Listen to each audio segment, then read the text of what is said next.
To go here along with panoramas is maybe nice, but I have something in mind, of course, when I show you this bunch of panoramas. And of course, I have shot many hundreds of these and even more, and I continue to do so. What I noticed by going to two different areas with panoramas, that there's a big difference when you shoot them as a photographer, when you do it as an artist, an image artist, 2D artist, so to say, or if you are a visual effects artist and 3D artist or CG artist for all these kinds of stuff. There is a difference. And what you need to have for your scene is something completely different than you need when you want to go maybe with a panorama into a photo gallery and want to have an exhibition. That is sometimes really completely different material, information, quality, whatever you want. And to give you an idea, to think in these differences is of course very important when you talk to a photographer as a CG artist, what you need. Because when you talk about a panorama with a 3D scene in mind, you have a complete different mindset than a photographer when he goes out and shoots in panorama. What I want you to do, sit back, lean back, check out the images, what you think would work for you, and listen to my more or less long list of things where I think that shouldn't be inside of a panorama or a certain quality should be given. And perhaps you change your mind, perhaps you get a new idea. And this is more or less interactive because you have first to look without these terms. And then I give you one after one after one, and maybe from all these panoramas that you have seen already, half of them, maybe even more, are not suitable for your project, for any project at all. And if you get that mindset, then you have maybe saved a lot of production time in the future. And there's nothing wrong to shoot panoramas like a photographer. There's nothing wrong with shooting for a project. But you need to know the difference, because if you don't know the difference, you produce maybe something that is unusable for your needs. So let's get started with it. And of course, you shouldn't have foreground or middle ground objects in a panorama, because that would give the parallax away that you don't have when you move the camera.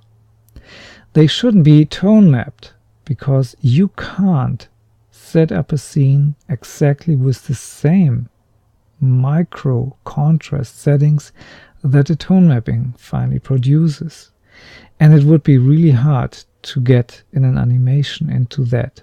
Tone mapping is a big no for computer panoramas, for 3D panoramas. Anything that normally moves, frozen motion, so to say, should be not part of a panorama.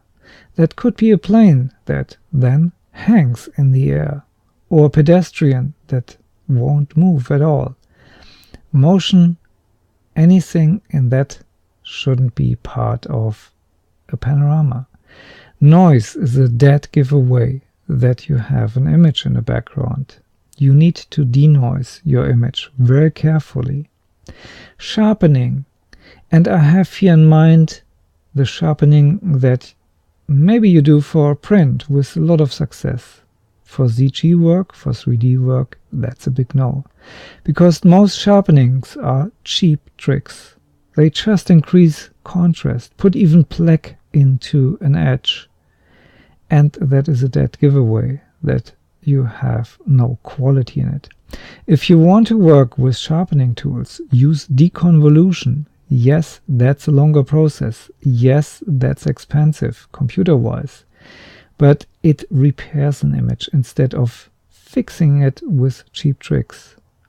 Chromatic aberration in a panorama, that's really the worst case ever, because it repeats itself on each edge where you have stitched the image. That's nothing that should ever happen. but it happens, and I have shown that in another series, and it shows, and it doesn't move even if you move the camera, and that's again a giveaway that you have a still in the image, and that pulls people out of the illusion of animation. Depths of field, or the depths of field in a shallow kind of way, the bokeh effect for example, all of that is not really useful for a panorama that you want to use inside of CG 3D, except when you know exactly what you need. Then the baked-in effect from depth of field can support your project, of course, but you limit your option finally with that. The lens distortion. Normally when you have a 360 by 180 degree panorama, lens distortion should have vanished by then. If you have lens distortion visible in a panorama, you have to start over. Lens flare.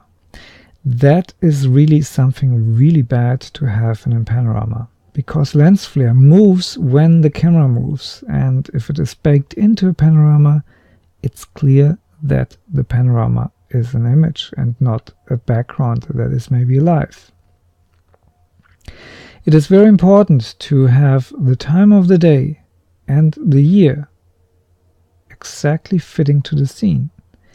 It makes no sense to have a very nice sunny panorama and you need a winter scene. You need a foggy scene maybe, and you have maybe a night scene. It all should fit, and the light direction should fit, even so the clouds. Nothing is more annoying when you cut between scenes and you have completely different clouds in each cut, a different sky color in each cut.